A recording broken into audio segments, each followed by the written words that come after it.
Em outubro de 1941, a Wehrmacht dava continuidade à Operação Tufão, a ofensiva final contra Moscou. Após a tomada de Smolensk e a destruição de bolsões soviéticos, os alemães acreditavam que o caminho até a capital soviética estava desprotegido. No entanto, à frente deles estava Metsensk, uma cidade estrategicamente localizada às margens do rio Zusha, que se tornaria palco de um confronto decisivo entre os lendários tanques T-34 e os blindados alemães Panzer III e IV.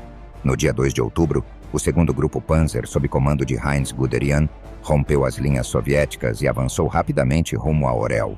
O 47º Corpo Panzer tomou a cidade em apenas 2 dias. O próximo objetivo era Mitsensk, localizada ao norte.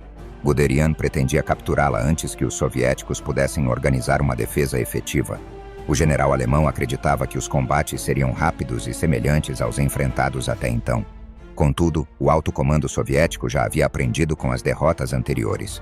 A defesa de Metsensk foi atribuída ao primeiro corpo de tanques da Guarda, liderado pelo general Mikhail Katukov. A unidade havia sido formada recentemente e equipada com os novos tanques médios T-34, que apresentavam blindagem inclinada e mobilidade superior. Katukov havia posicionado seus homens em florestas e colinas ao redor da estrada Orel-Metsensk, ocultando os blindados da aviação e da observação terrestre alemã. No dia 6 de outubro, as forças de reconhecimento alemãs entraram em contato com os soviéticos ao se aproximarem de Metsensk. O avanço foi inicialmente tranquilo, mas logo os primeiros T-34 surgiram entre as árvores, abrindo fogo a curta distância. Surpresos com a capacidade de fogo e blindagem dos tanques soviéticos, os alemães sofreram perdas inesperadas. Blindados Panzer III foram destruídos com facilidade. Os tiros dos canhões alemães de 37 mm ricocheteavam nos T-34, enquanto os soviéticos destruíam veículos a 1000 metros de distância. No dia seguinte, 7 de outubro, Katukov executou uma emboscada em larga escala. Utilizando a geografia da região, seus tanques se posicionaram em áreas elevadas e ocultas, enquanto unidades de infantaria protegiam os flancos. Quando o 4º Regimento Panzer alemão avançou pela estrada principal, foi surpreendido por uma salva de tiros coordenada.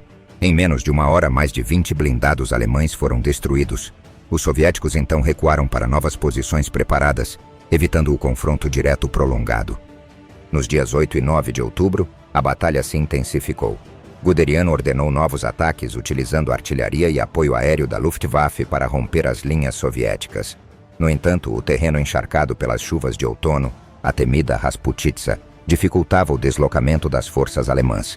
Os tanques ficavam atolados e os caminhões de suprimentos não conseguiam acompanhar o avanço. A coordenação entre unidades ficou comprometida e o ataque perdeu ímpeto. Enquanto isso, Katukov reorganizava suas forças em torno da cidade, utilizando táticas de defesa em profundidade. O uso de tanques em pequenos grupos móveis apoiados por artilharia e caças Ilyushin Il-2 transformou o campo de batalha em um pesadelo logístico e tático para os alemães. Mesmo com superioridade numérica, os alemães não conseguiam impor sua doutrina de Blitzkrieg contra uma força bem entrincheirada, dotada de blindados superiores. Em 10 de outubro, Guderian reconheceu que a ofensiva contra Mitsensk estava paralisada. Embora os alemães tenham conseguido tomar posições periféricas, a cidade permanecia sob controle soviético. O primeiro corpo de tanques da Guarda, apesar das baixas, havia impedido o avanço do 2º Grupo Panzer, um feito inédito desde o início da invasão. Pela primeira vez na guerra, os alemães haviam encontrado um tanque que superava seus modelos em todos os aspectos. Era um verdadeiro monstro de aço, projetado não só para destruir, mas para sobreviver. Sua blindagem frontal angulada chegava a 45 mm, mas sua inclinação fazia com que disparos diretos muitas vezes ricocheteassem. Essa blindagem inclinada foi uma revolução no design de tanques, uma verdadeira inovação, pois foi capaz de aumentar a capacidade de resistência sem aumentar o peso. Seu canhão principal, o F-34 de 76,2 mm, era capaz de destruir qualquer blindado alemão da época. Acoplado a uma suspensão do tipo Christie e rodas largas, o T-34 podia alcançar até 55 km por hora em estrada e manter velocidade em terrenos lamacentos onde os Panzer simplesmente afundavam. Equipado com um motor V2 diesel de 500 cavalos de potência, tinha grande autonomia e era mais seguro contra incêndios do que os motores a gasolina dos alemães. Esse tanque não era apenas uma máquina de combate, era um símbolo da resiliência soviética, simples de produzir, resistente e que se tornaria o pilar da blindagem soviética durante toda a guerra. E em Mtsensk, esse monstro mostrou suas garras pela primeira vez, alterando para sempre a forma como os alemães encaravam os campos de batalha do leste. O impacto da batalha foi tão profundo que Guderian relatou ao alto comando que os T-34 eram praticamente invulneráveis às armas alemãs convencionais. Isso levou ao desenvolvimento urgente de novos modelos, como o Panzer V Panther, que só entraria em combate 2 anos depois. A experiência em Mtsensk mostrou à Alemanha que a guerra no leste não seria vencida rapidamente e que a doutrina de Blitzkrieg precisava ser revista diante da resistência soviética e do terreno hostil.